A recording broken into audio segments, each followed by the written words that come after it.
Integridad y Sabiduría se complace en presentarles la 9ª sesión de la Conferencia por su Causa 2012, El Dios que Adoramos. En esta ocasión, con el pastor Miguel Núñez y la charla Solo a Dios sea la gloria. Sean todos bienvenidos. Bueno, el tema que tengo por delante es Solo a Dios la gloria. Yo traté de que Jeff Perswell pudiera desarrollar esto, pero echamos un pulso por un tiempo, primero en Louisville y después por teléfono, pero no me valió. De manera que él es el culpable de que yo esté haciendo este tema en este momento. Aquellos que estuvieron aquí el sábado en la mañana abrimos esta conferencia de El Dios que Adoramos con la exposición del Salmo 115 y yo había comenzado a trabajar en ese salmo hace unas semanas atrás, revisándolo, reflexionando, meditando. Y cuando estaba más o menos terminado, yo volví a revisar el salmo y me percaté que en este salmo había por lo menos otro mensaje.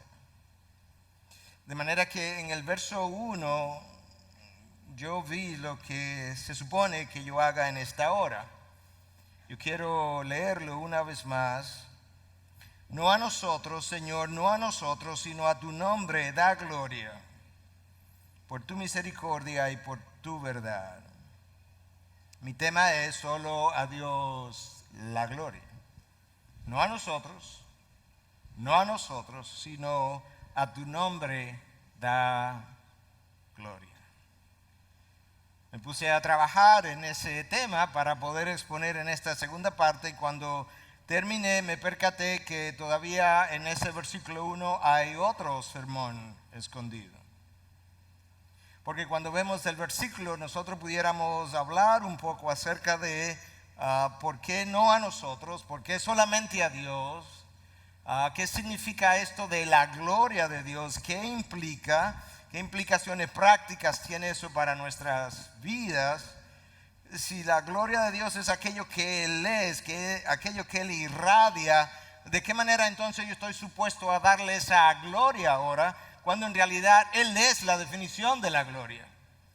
Y ese es el tema de esta tarde, pero luego vuelvo a ver el versículo 1 y vuelvo a entender que el salmista dice, no a nosotros, Señor, no a nosotros, sino a tu nombre, a tu nombre. ¿Qué hay en un nombre? ¿Qué implica ese nombre? ¿Cuál es la importancia de ese nombre? Y yo creo que eso es otro mensaje por separado, de manera que si ustedes tienen las energías, hoy vamos a hacer 2 mensajes corridos, uno detrás del otro. Bueno, no lo vamos a hacer porque solamente algunos están por quedarse, pero vamos a hacer el que me toca. Solo a Dios la gloria.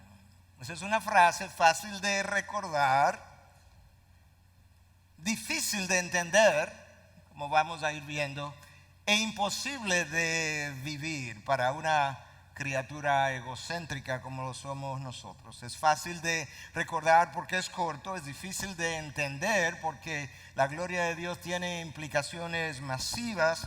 Y es imposible de vivir porque solamente el Señor Jesucristo fue capaz de vivir todo el tiempo, todo en cada momento, en cada acción, en cada decisión para la gloria de su Padre, hasta el punto que en un momento dado Él dice, Padre, glorifica tu nombre o glorifica a tu Hijo, y se oyó una voz del cielo que dije, lo he glorificado y lo volveré a glorificar. Ese fue el Hijo que ciertamente vivió para su gloria.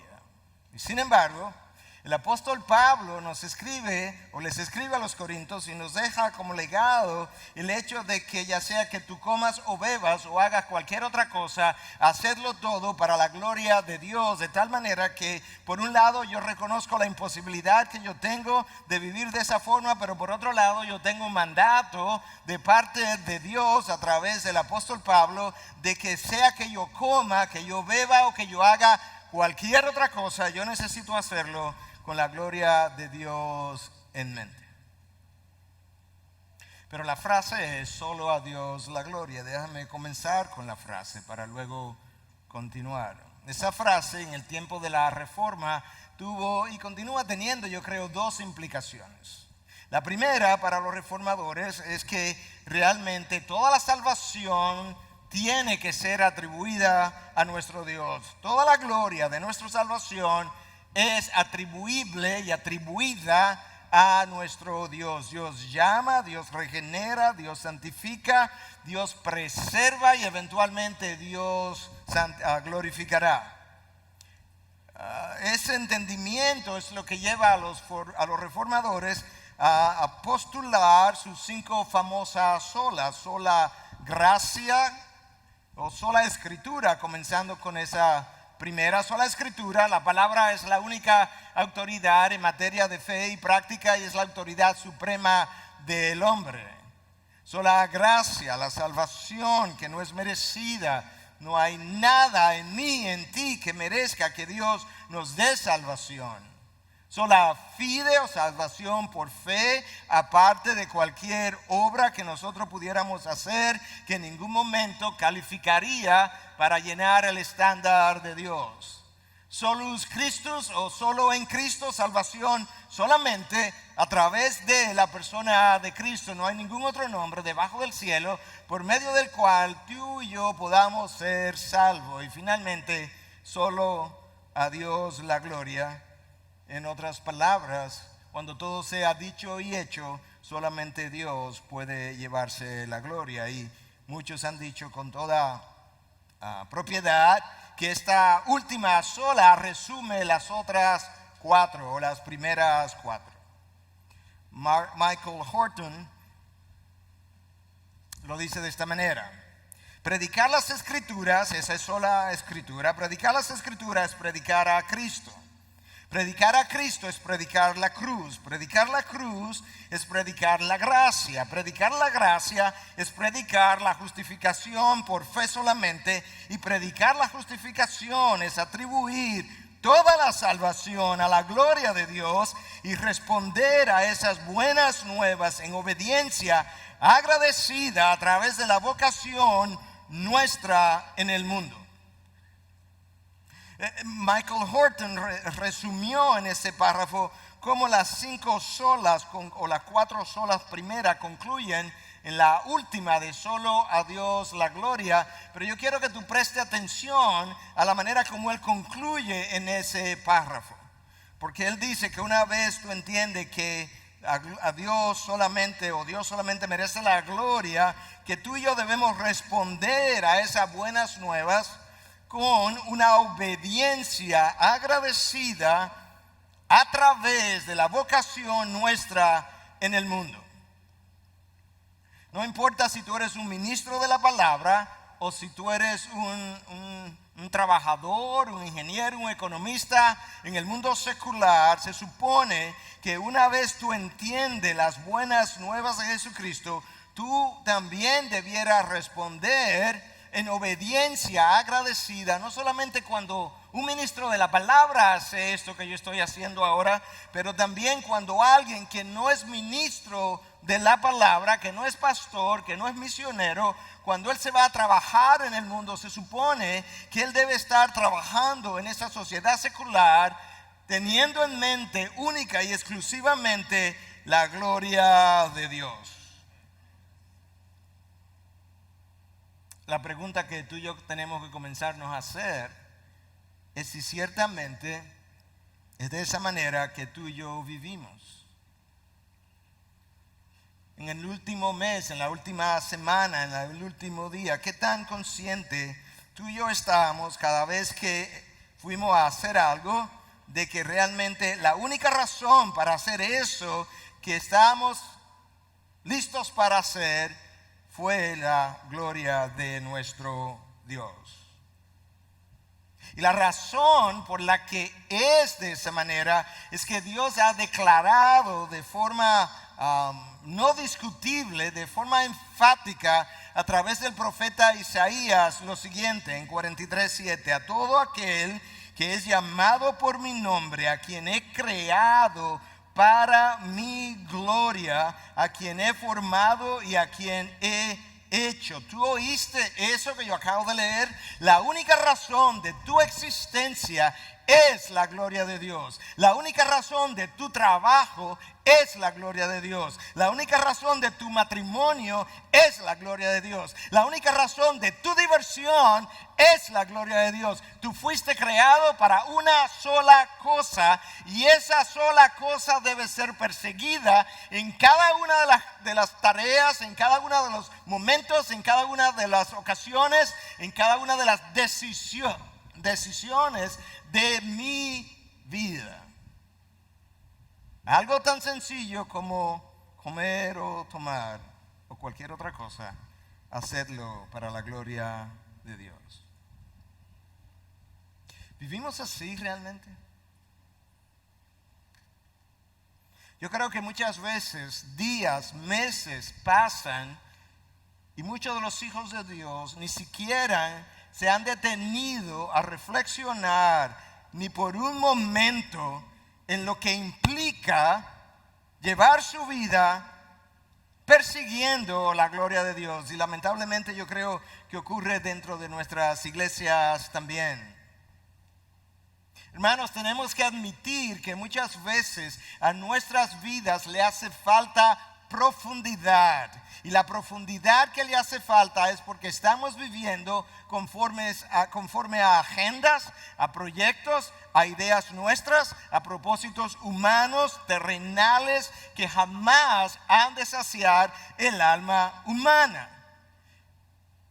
Y no hemos tomado tiempo para reflexionar que en realidad Dios ha declarado que Él me creó y luego de ser creado me llamó con un solo propósito y es la gloria de su nombre. Nosotros fuimos creados para actuar o para vivir como si fuéramos espejos humanos que reflejan la gloria de Dios. Imagínatelo de esta manera: tú vas al espejo, tú te miras en el espejo y literalmente tu rostro está enviando algo al espejo, una imagen que ahora es reflejada en el espejo, pero una vez el espejo la recibe, el espejo te devuelve esa imagen hacia ti. De esa misma manera, Dios ha hecho toda una creación. Este es el teatro de la gloria de Dios. Esto es un espejo monumental, gigantesco, donde Dios está reflejando lo que es su gloria. Y luego entonces ese espejo de la creación está supuesto a devolverle la imagen que Dios ha proyectado en ella hacia Él. Y de esa manera estaríamos dando a Dios la gloria. ¿Me entendiste cómo es que se supone que la creación funcione para la gloria de nuestro Dios? La peor palabra, yo creo, quizás, en el lenguaje hebreo es esa palabra Ichabod. Se ha ido la gloria de Dios. ¿Tú recuerdas la historia en Primera de Samuel, cuando los filisteos capturaron el arca del pacto? Y ahora entonces en esa batalla murieron creo que unos 30,000 hombres. Y entre ellos murieron los hijos de Elí, Ofni y Fines.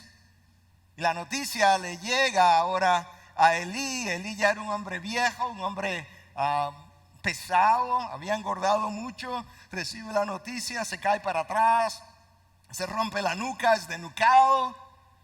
Y entonces su nuera escucha la noticia de que el arca ha sido capturada, su suegro ha muerto, su esposo ha muerto, entra en labor de parto, también termina en la labor de parto muriendo, pero antes de eso le da un nombre a su hijo y el nombre que le dio fue Ichabod. Escucha lo que el texto dice en 1 Samuel 4:21. Llamó al niño Ichabod diciendo: se ha ido la gloria de Israel por haber sido tomada el arca de Dios y por la muerte de su suegro y de su marido. Y dijo: se ha ido la gloria de Israel porque el arca de Dios ha sido tomada. Nuestra sociedad y en particular muchos púlpitos están pasando por un tiempo de Ichabod, donde la gloria de Dios no está resplandeciendo. John MacArthur decía que él nunca había visto en todos sus 40 y tantos años de ministerio, nunca había visto algo semejante donde los bancos están tan llenos y los púlpitos tan vacíos. Eso es la manera de decir hay un Ichabod en los púlpitos. ¿Sabe por qué, hermanos? Porque a nosotros no nos gusta lo majestuoso, no nos gusta lo glorioso, no nos gusta lo santo, no nos gusta lo sublime, lo elevado, lo encumbrado. Nosotros preferimos lo terrenal, lo trivial, lo pasajero, lo temporal. Aquello que no tiene tanto valor, aquello que no me cuesta mucho esfuerzo, aquello en lo que yo no tengo que pensar mucho. Y si hay algo que nosotros sabemos, es que no hay nada liviano, sencillo acerca de la gloria de Dios. La palabra en el hebreo es kabod y implica pesado, y nosotros hablamos más o menos de esa manera. Cuando alguien dice algo como profundo, algo, decimos wow. En inglés dirían that's heavy. Nosotros decimos eso está pesado. En dominicano decimos pesado. Te das cuenta que tenemos un sentido similar a lo que esto significa. Cualquier cosa en lo que tú quieras pensar acerca de la gloria de Dios, yo quiero que tú entiendas desde el principio que no hay nada trivial ni liviano acerca de la gloria de Dios. John Piper, comentando acerca de esta situación de nuestros días, decía que nuestro Dios o el Dios de la iglesia de hoy en día es weightless, sin peso, liviano. Eventualmente la palabra pasó a significar honor, excelencia, reputación. Es como muchas veces usada. Cuando llegamos al Nuevo Testamento, la palabra es doxe. Es una palabra con una larga historia. Y originalmente básicamente implicaba estimación, opinión, buena o mala, pero cuando llegamos al tiempo ya del primer siglo, la palabra implicaba más bien como una buena opinión en el tiempo del Nuevo Testamento y para el Nuevo Testamento. De tal manera que cuando yo estoy glorificando a Dios, teniendo eso en mente, de alguna forma cuando las otras personas me ven, lo que ven en mí, lo que ven que Dios está haciendo en mí, debe ir produciendo en el otro una buena opinión de mi Dios. Y entonces yo tengo que comenzar a revisar mi vida y preguntarme si mi estilo de vida, si la manera como yo trato a mi empleado o empleada, la manera como yo trato a mi esposa, la manera como trato a mis hijos, la manera como trato mis demás relaciones, la manera como trato a mis ovejas, si otros la observaran, pudiera eso producir en el observador una buena opinión del Dios a quien yo sirvo. Doxe tiene que ver algo o mucho con eso. Nosotros tenemos esa función. En la Sextuaginta la palabra pasó a significar muchas veces brillantez, luz. De hecho, Gruden, eso es como define la gloria de Dios. La brillantez, la luz que Dios irradia de sí mismo. Cuando Jeff Purcell hablaba de Isaías 6 y hablaba de estos querubines en la presencia de Dios que cubrían sus rostros, en parte se estaba refiriendo a esa brillantez, a esa luz inaccesible de que habla Pablo a Timoteo, en la que Dios habita, y su gloria tiene que ver con eso, algo que sale desde su interior.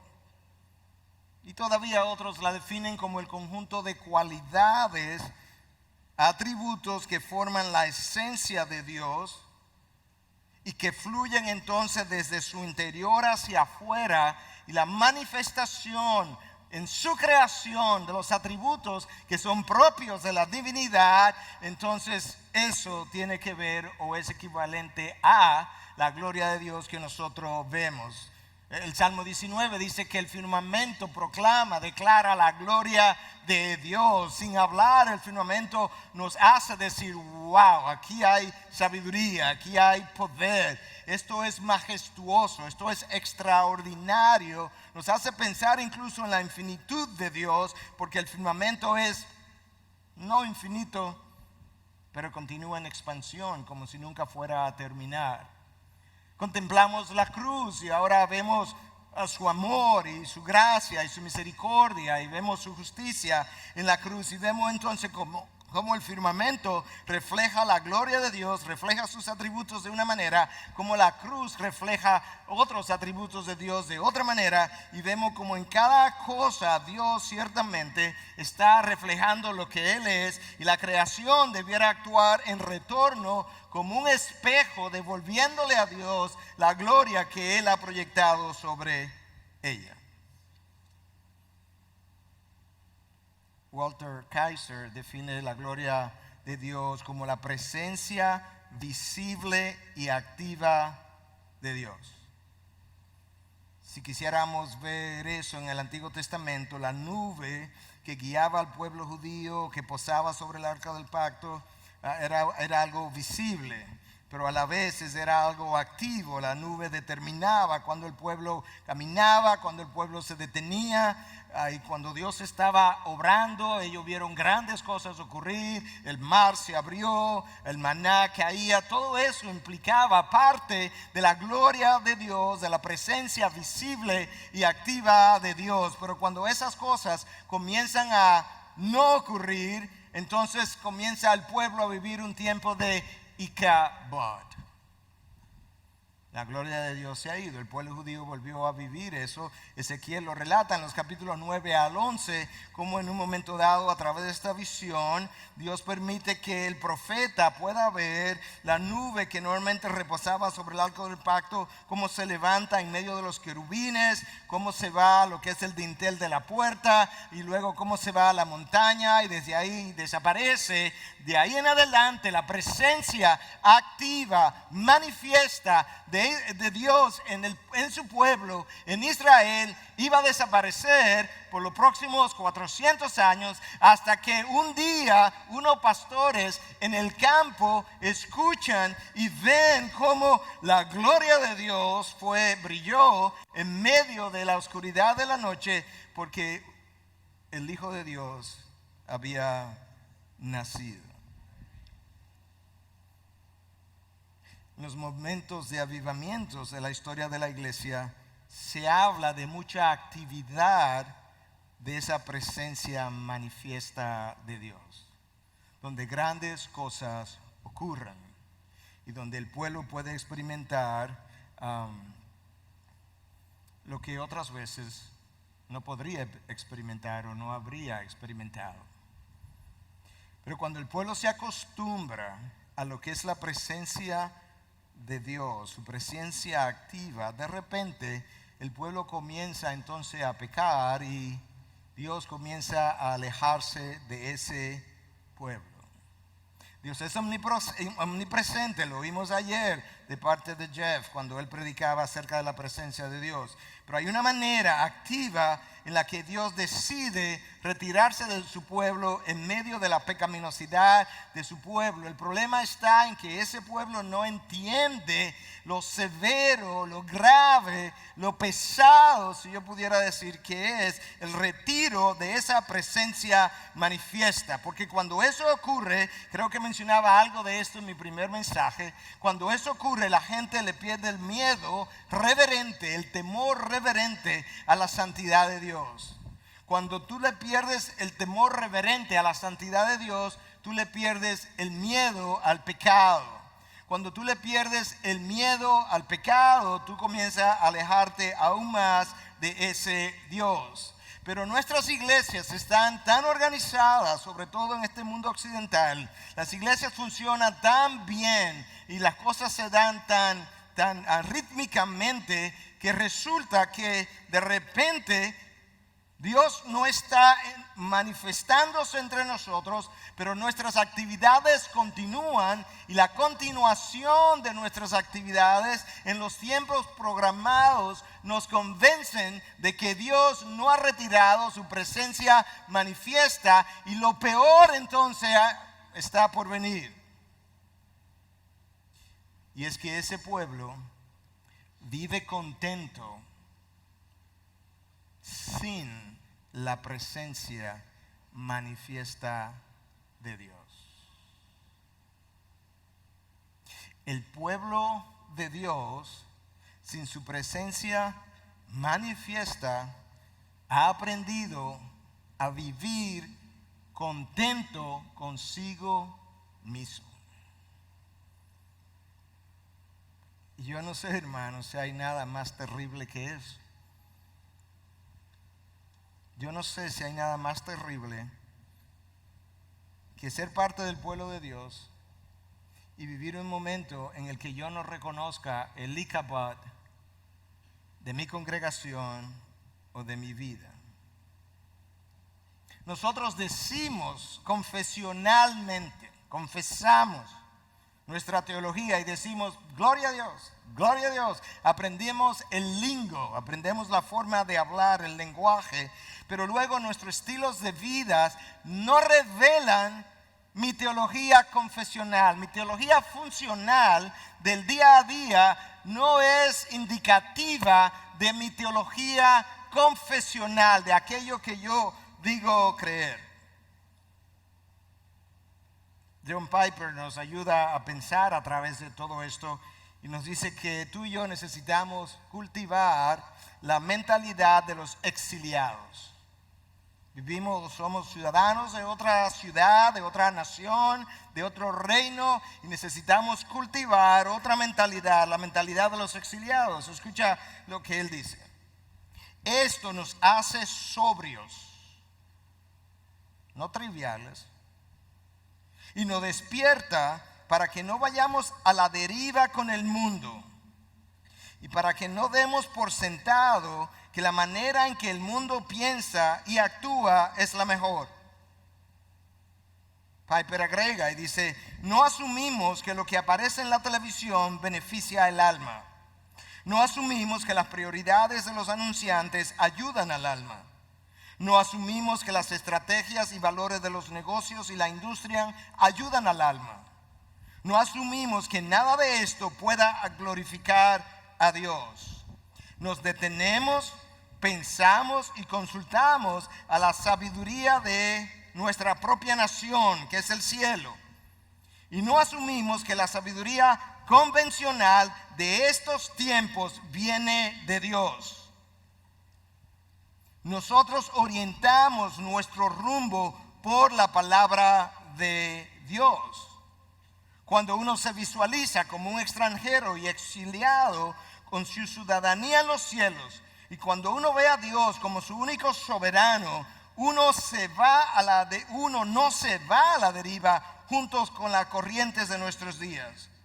Usted medita sobre lo que es bueno para el alma y lo que honra a Dios en todo, ya sea comida, carro, videos, trajes de baños, control de natalidad, límites de velocidad, hora de acostarse, ahorros financieros, la educación de los hijos, las personas que aún no han sido tocadas por el evangelio, las hambrunas, los campamentos de refugiados, los deportes y todo lo demás. Los extranjeros toman su dirección de Dios y no del mundo.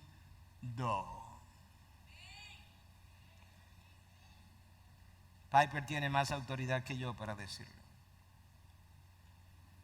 Lo que él hizo fue recordarnos que no hay una área del quehacer de nuestro mundo temporal que no esté relacionada de alguna u otra manera con lo que se supone es mi llamado de vivir continuamente para la gloria de Dios. Y si la gloria de Dios no es la motivación de mi vida, yo no voy a vivir para nada de trascendencia, hermanos. Si la gloria de Dios, déjame decir eso otra vez, si la gloria de Dios no es la motivación de mi vida, yo no voy a vivir para nada de trascendencia. Ya ha sido dicho, cuando algo no tiene valor eterno, es eternamente inservible. Hablar de la gloria de Dios en esta sociedad, en este milieu o ambiente en el que nosotros vivimos, no es cosa fácil. Y no es cosa fácil por varias razones. Nosotros preferimos mantener a Dios de un tamaño pequeño, manejable por mi humanidad. Algo que yo pueda manejar de una forma utilitarista, que me sea útil, de una forma pragmática, a alguien a quien yo pueda activar cuando yo estoy en necesidad. Y entonces mantenerlo de ese tamaño. Y para usar las palabras de Jeremías en 5:31, quizás pudiéramos decir, lo peor de todo es que a su pueblo así le gusta. Pero la Biblia describe otro Dios. La Biblia describe un Dios glorioso, majestuoso, infinitamente santo, sabio sin medidas, poderosos, sin límite. Cuando Él abre su boca, es trueno su voz. Entonces Dios no puede ser tratado ni concebido de una manera pequeña. No, 1000 veces no. Un Dios del tamaño nuestro no frena el pecado de nadie. No le da forma a la imagen de Cristo en nadie. Es una imagen demasiado grande para que pueda ser dada por un Dios tan pequeño. Hermanos, hasta cierto punto yo subí aquí con cierto grado de ansiedad y Dios sabe que no miento, porque hablar de la gloria de Dios es intimidante. Yo no puedo hacer justicia a este tema. Y es difícil hablarlo, es más difícil hablarlo en nuestros tiempos por lo que venimos diciendo. Pero otra de las razones por las que se nos dificulta hablar de la gloria de Dios es que nosotros no conocemos nada de lo que es esa gloria divina. Nosotros conocemos algo de cierta gloria, porque el apóstol Pablo nos dice en 1 Corintios 15 que hay diferentes grados de gloria, que una gloria la tiene el sol y otra gloria la tiene la luna, que esas dos glorias no son iguales. Hay una gloria de Dios y hay una gloria de la creación, pero hay una enorme diferencia entre esa gloria de la creación y la gloria divina. Y Thomas Watson nos ayudó en el siglo XVII a ayudar a entender un poco de esto que él estaba hablando.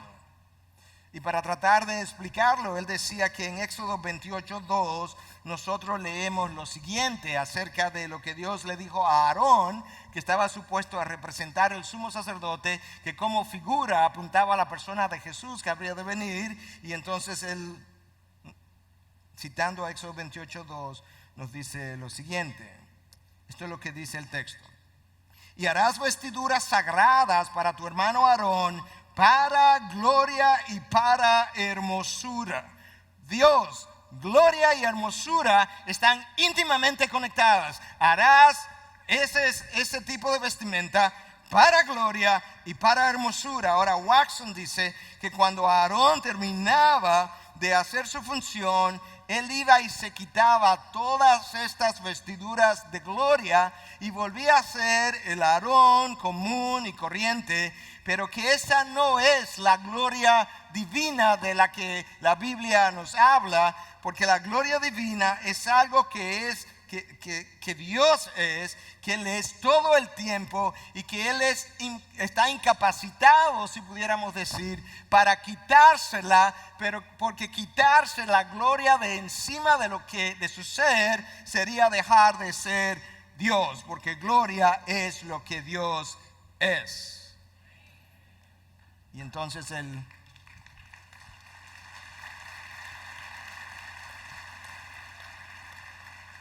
puritano agregaba y decía: Dios puede darnos lluvia, puede darnos sol, alimento, salud, y puede darnos las cosas, todas las cosas. Incluso nos dio a su Hijo. Pero hay algo que Él no puede darnos, y es su gloria. ¿Y dónde Él apoyaba tal pensamiento? Isaías 48:11. Mi gloria no la daré a otro. Mi gloria, lo que yo soy, la gloria divina que yo reflejo en la creación, que la creación no tiene porque es simplemente un espejo de lo que yo soy, esa gloria yo no la puedo dar a nadie. A nadie voy a dar mi poder, mi omnisciencia, mi sabiduría infinita, mi santidad infinita.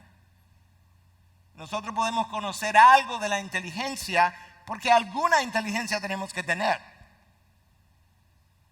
Nosotros podemos conocer algo de los deseos de la carne porque muchos deseos de la carne que tenemos. Lo que yo no entiendo bien es esto de la gloria divina. Y lamentablemente, como no lo entiendo, esa ignorancia o incapacidad para entender todo eso que Dios es en sí mismo me lleva a comportarme como este pajarito en esta mata de palma, un pájaro carpintero, un woodpecker. Algunos de ustedes probablemente habrán oído la ilustración, pero este woodpecker o pájaro carpintero está en su mata de palma, y de repente hay un rayo que le da a la mata de palma, ¡boom! Y tumba la mata, y él sale volando y mira la mata en el suelo y dice, ¡wow! Mira lo que yo hice.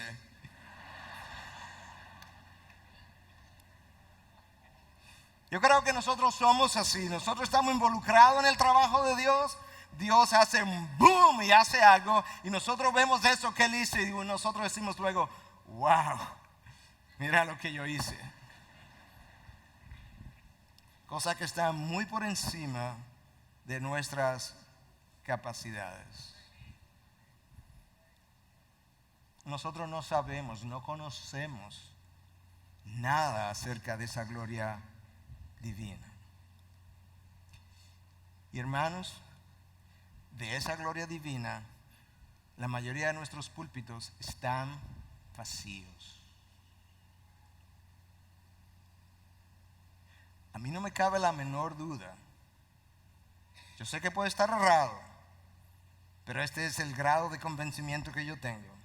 Que cuando la historia de la iglesia del siglo XX y XXI se escriba, si Cristo no llega antes, el pecado número 1 de la iglesia de nuestros días es la trivialización del Dios que adoramos. Es la trivialización del Dios creador. Y un Dios trivial no despierta en sus adoradores una adoración gloriosa. Es imposible que esas dos cosas puedan estar conectadas. Bob Kauflin nos habló de cómo la adoración se supone que debe ser una respuesta natural a la revelación que Dios ha hecho de sí mismo. Pero si la revelación que Dios ha hecho de sí mismo es reducida hasta el punto que me está presentando a un Dios trivial, de esa misma manera será la respuesta natural que el adorador dará con una taza de café en la mano, como hablaba nuestro hermano Bob. No me queda la menor duda que ese es el pecado número 1. Y la realidad es que cuando esas cosas son mencionadas, algunos me han dicho, no dicen, no me lo estoy imaginando, me han dicho, pastor, pero eso es Antiguo Testamento, lo que usted está hablando. Después de haber escuchado, cuando yo le he dicho, escúchame, Dios no baja al monte Sinaí con truenos y relámpagos y toda una humareda y sacude el monte simplemente porque Él estaba tratando de impresionar a su pueblo. Esa no es la razón. Ciertamente Él estaba dando su ley, pero su ley representa su carácter, y entre otras cosas Dios estaba tratando de que el pueblo entendiera que ahora cuando se acercaba al monte Sinaí no se estaba acercando a cualquier otra persona. Bueno, el Nuevo Testamento nos ayuda a entender, ¿verdad?, que no nos acercamos de esa forma. Y es verdad, pero todavía Pablo le escribe a Timoteo y le dice que nuestro Dios es el único sabio Dios que tiene inmortalidad y que habita en luz inaccesible. Y el autor de Hebreos dice que Él es un fuego consumidor. Lo que Dios era, Dios es. Lo que Dios es, Dios será. Escucha cómo este historiador y teólogo reciente, Joseph Aratunian, murió en el 1968, cómo él describe la situación de nuestros días. Dice, antes la religión estaba centrada en Dios. Antes lo que no conducía a la gloria de Dios era infinitamente pecaminoso. Antes lo que no conducía a la gloria de Dios, ese es nuestro tema, era infinitamente pecaminoso. Ahora lo que no conduce a la felicidad del hombre es pecaminoso, es injusto e imposible de atribuírselo a Dios. Ahora la gloria de Dios consiste en el bien del hombre. Antes el hombre vivía para glorificar a Dios. Hoy Dios vive para glorificar al hombre. Él decía en otra ocasión que hace un tiempo atrás, cuando los cristianos, los creyentes salían de sus cultos, frecuentemente se preguntaban, "How did this sermon convict you today?" ¿Cómo el sermón te trajo convicción hoy? Y que él ha observado cómo en el siglo XX la pregunta era, ¿te gustó la adoración? De lo cual también se nos ha hablado durante esta conferencia. ¿Te das cuenta el nivel de reflexión de esos dos tiempos? En uno la pregunta tenía cierto peso, en el otro la pregunta es más trivial. En uno tenía que ver con la manera en que yo percibí la verdad, la reflexioné y cómo recibí esa convicción de esa verdad. En el otro caso es cómo yo me sentí. Y eso lo hace la trivialización de nuestro Dios. Confesionalmente nosotros decimos, tenemos que hacerlo para la gloria de Dios. Cuando tú escuchas las conversaciones y revisas los trabajos de las iglesias, muchas cosas se han hecho para reconocimiento nuestro. Confesionalmente para la gloria de Dios, funcionalmente para la gloria propia. En ocasiones creyentes me han dicho, pastor, pero usted no piensa, más de una vez, esto corresponde a la realidad, más de una vez, pastor, usted no cree, usted no piensa que Dios es como un poco egoísta, porque Dios exige que todo se haga para su gloria. Mi pregunta antes de analizarla y explicarla un poco es, ok, vamos a suponer que Él es un poco egoísta. ¿Para la gloria de quién tú crees que Él debe entonces hacerla?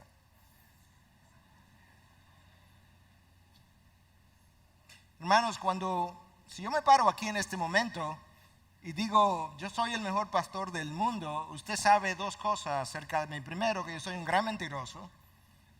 Y segundo, que yo soy un gran orgulloso. Pero cuando Dios baje y diga, yo soy el ser más glorioso de todo el universo, ¿tú sabes por qué no es egoísta en parte, para comenzar? Porque es verdad. ¿Tú quieres que Él mienta? Es verdad. Él es el ser más glorioso, más poderoso, de más gloria, de más implicaciones, de más poder. ¿Qué tú quieres que Él haga? Que te mientas y diga, no hay otro ser más glorioso que yo. Dejaría de ser Dios. A nosotros no nos gusta la idea de que Dios insista en que todo hay que hacerlo para su gloria, porque pensamos que Dios es como nosotros. Cuando alguien quiere como llevarse la gloria, alguien quiere llevarse todo el crédito, nosotros nos molestamos. Nuestra naturaleza carnal responde. Y lo primero que pensamos, no, es lo que quiere ser centro de atención. Y nos molesta, ¿y cuál es el problema? No, que él siempre quiere estar llamando la atención. Bueno, Dios no tiene ese problema. Dios nunca ha tenido el problema de querer ser centro de atención. Él es el centro de atención. Él es la periferia de la atención. Y Él es todo lo que existe entre la periferia y la otra periferia. Él no tiene que desear ser el centro. Él es. Tú quieres desear el centro cuando tú no lo tienes y tú no lo eres. Hermanos, cuando el sol se levanta en la mañana sin hablar, tan pronto aparecen sus rayos, él dice, gloria a Dios. Cuando una ballena de varias toneladas de peso gigantesca se levanta en el aire como si fuera una simple avecita y vuelve y cae, sin hablar, ella está diciendo, gloria a mi Creador. Toda la creación da gloria a nuestro Dios, excepto el hombre rebelde. Hermanos, el universo es porque Dios es. Dios es el único ser necesario en toda la creación. Él tiene el poder de existencia, the power of being. El poder de toda existencia en el universo radica en Dios. Si Dios deja de ser, todo el universo dejaría de ser. En Él nos movemos, en Él vivimos, nos movemos y existimos. Dios comenzó la historia, Él terminará la historia. La historia apunta hacia la gloria de Dios. La historia gira alrededor de la gloria de Dios. La historia redentora a través de Cristo terminará dándole la gloria a Dios. Pero la historia de la nación más secular que tú te pudieras imaginar terminará dándole la gloria a Dios. Toda la historia se mueve en la dirección de la gloria de nuestro Dios. Los redimidos glorificarán la gracia de Dios. Y los condenados, lamentablemente, para ellos,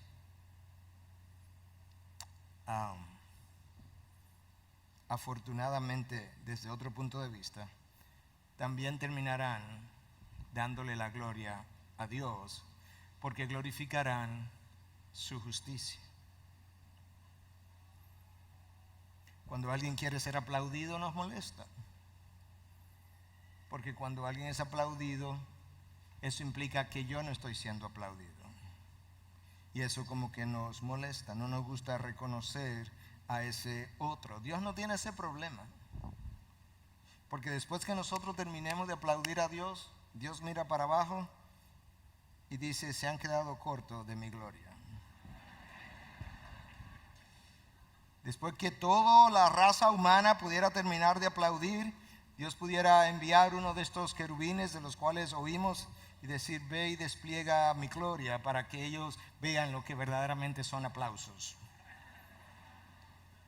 Y hacerlo gloriosamente. Dios no está buscando eso. Dios no está más feliz después que yo termino de adorarlo. Dios es perfecto en sí mismo. Pero Dios tiene complacencia en nosotros. Sin lugar a duda. CJ nos ayudó a entender eso, cómo Dios se complace en esa morada que Él tiene cercana con su Hijo, cómo Él se complace con ese Hijo en esos momentos de dificultad. Cuando alguien no me toma en cuenta, muchas veces yo me siento mal porque el otro no me tomó en cuenta, pero en realidad lo que estoy sintiendo es que me siento inferior porque a otros sí lo tomaron en cuenta y a mí no. Bueno, cuando la creación toma en cuenta a Dios y yo me siento inferior, yo no debo tener ese problema, porque no es que yo me siento inferior, es que yo soy inferior a Dios. No es simplemente que me siento, es que soy. En otras ocasiones, cuando alguien quiere llevarse el crédito, llevarse la gloria, nosotros lo vemos y decimos, yo puedo hacerlo mejor. Pero yo no puedo decir eso cuando tiene que ver con Dios. ¿Cómo yo voy a ver lo que Dios hace y decir, yo puedo hacerlo mejor? ¿Te das cuenta cómo el pensamiento aún lógico nos va llevando a la idea de que ciertamente todo tiene que ser hecho para la gloria de nuestro Dios? El crédito, al fin de cuentas, tiene que ser de nuestro Dios, porque Él ha puesto tanto el querer como el hacer. Él ha puesto los dones y los talentos. Él ha creado las oportunidades. Él ha abierto las puertas. Él ha creado la conexión. Él está entretejiendo todo lo que es ese lienzo hermoso, ¿verdad?, del cual nosotros hemos hablado. Y como yo decía, no sé si fue el sábado, si fue a otro grupo de personas, ese lienzo entretejido con múltiples hilos, cuando tú te acercas, tú tienes que verte como uno de esos hilos en el lienzo, nada más. Pero cuando te retiras, tú ves tantos hilos entretejidos, que son vidas entretejidas, que Dios estaba llevando a cabo para la manifestación de su gloria. No podemos acusar a Dios de egoísta cuando Él nos ha dado la vida. Él sostiene mi vida, Él preserva mi vida. No podemos acusar a Dios de egoísta cuando yo, siendo su enemigo, Él dio a su Hijo para que nosotros llegáramos a ser hijos, para convertir rebeldes en adoradores. No podemos acusar a Dios de egoísta cuando Él le quitó la vida a su Hijo para darnos vida. No podemos acusar a Dios de egoísta cuando Él visitó su ira sobre la espalda de sus hijos. La primera noche concluimos viendo a Dios haciendo eso, aplastando, quebrantando a su Hijo en la cruz. No podemos acusar a Dios de egoísta cuando Él aplicó la justicia a su Hijo para aplicarnos la misericordia a nosotros. ¿Cómo se nos ocurre tener pensamientos tan carnales, tan pecaminosos acerca de nuestro Dios? El salmista está consciente de eso. El salmista tenía quizás menos entendimiento teológico que muchos de nosotros, que hemos leído por 2000 años ahora las obras de tantos hombres y hemos leído teología sistemática y teología bíblica, y ellos no tuvieron esas oportunidades. Y con menos entendimiento que nosotros, el salmista entiende cosas que muchos no entienden, y él exclama: no a nosotros, Señor, no a nosotros, sino a tu nombre da gloria. El apóstol Pablo estaba consciente de eso cuando él escribió en Romanos: porque de Él, por Él y para Él son todas las cosas. Y ahora yo no lo tengo claro por qué debiéramos dar gloria a Dios solamente. Nada me va a convencer. Todo es de Él. Él es el propietario. Él tiene la patente del universo. Escucha cómo David lo entendió en el Salmo 24:1. Del Señor es la tierra y todo lo que hay en ella, el mundo y los que en él habitan. Él tiene el derecho, Él tiene la propiedad, de Él es la patente. Todo es de Él, todo es por Él. No hay nada hecho que no haya sido hecho por Él, y eso es afirmado en Juan 1, es afirmado en Colosenses 1:16, es afirmado en Hebreos 1:3, Colosenses 1:17, perdón. Cada uno de esos textos afirman que todo fue hecho por Él. Y luego el texto anterior, Colosenses 1:16, me dice que el Padre ha revelado que todo fue hecho no solamente por Él, todo fue hecho no solamente a través de Él, sino que todo fue hecho para Él.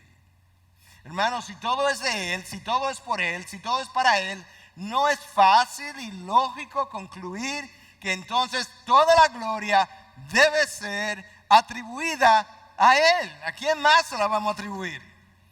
Mi función es reflejarla, proclamarla, regocijarme en ella. Esa es mi función, porque para eso yo fui creado. Ahora escúchame algo más. La gloria de Dios es el agente unificador de la iglesia. La gloria de Dios es el agente unificador de la iglesia. Cuando la gloria de Dios deja de ser el norte hacia el cual nosotros marchamos. Nosotros primero nos alejamos de Dios, luego nos alejamos unos de otros, luego nos dispersamos y finalmente perdemos el rumbo.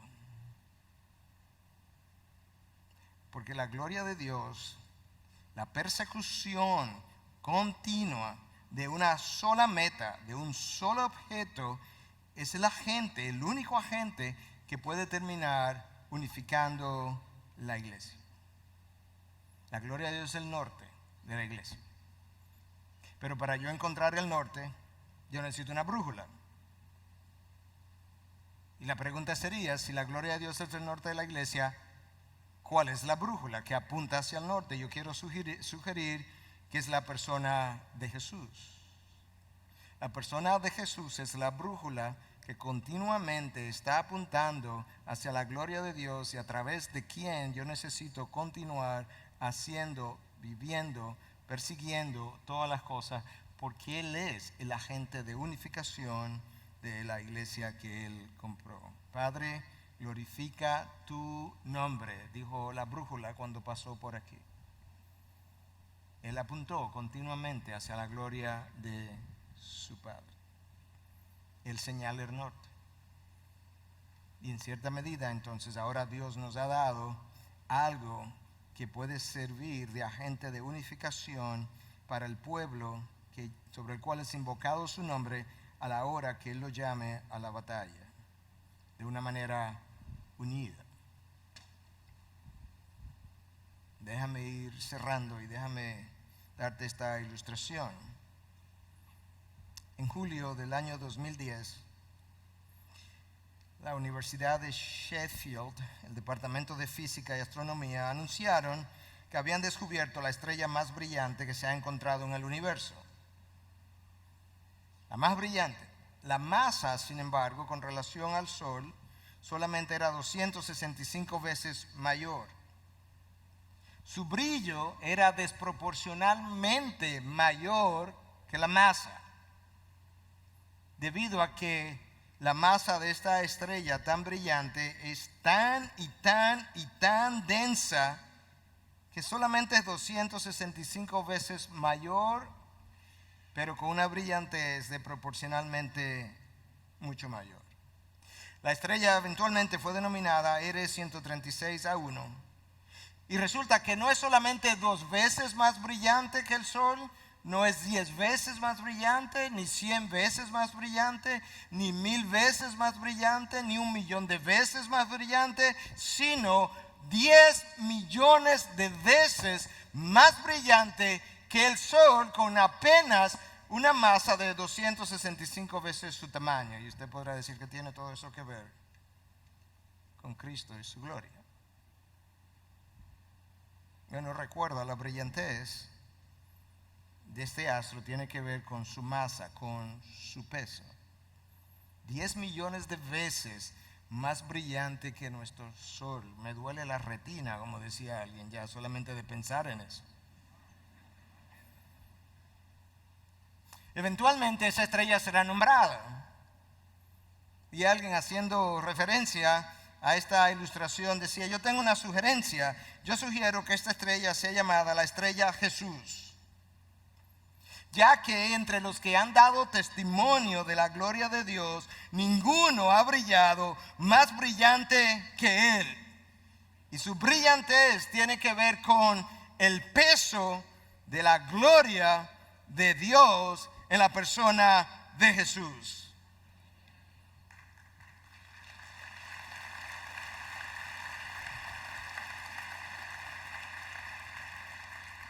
Yo creo que sería un buen nombre, porque escucha lo que dice Apocalipsis 22:16. Yo soy la raíz y el linaje de David, la estrella resplandeciente de la mañana. Sería un buen nombre. El apóstol Pablo, reconociendo esa verdad, pero desde otro ángulo, cuando le escribe a los Corintios, le dice: pues Dios dijo que de las tinieblas resplandecerá su luz, es el que ha resplandecido en nuestros corazones para iluminación del conocimiento de la gloria de Dios en la faz de Cristo. Dios ha resplandecido en nuestros corazones Pero nota cómo Él lo ha hecho. Para iluminación del conocimiento de la gloria de Dios en la faz de Cristo.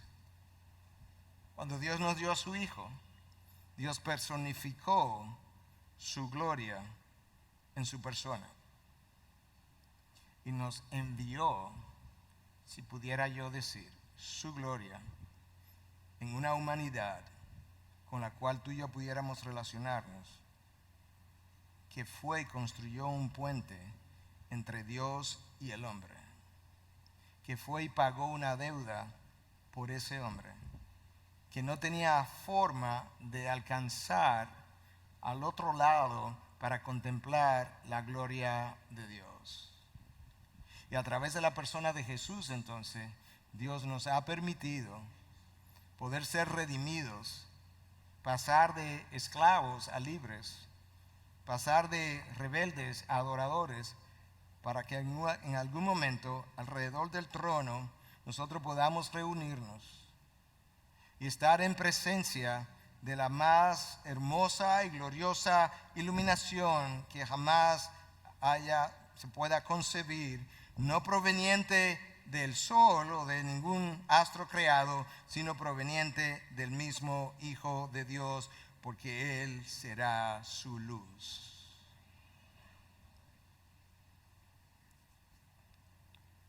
Que Dios nos permita, al final de esta conferencia, poder vivir para la gloria de ese Dios todos los días, reconociendo que yo no tengo ninguna otra razón para mi existencia que no sea la proclamación y el reflejo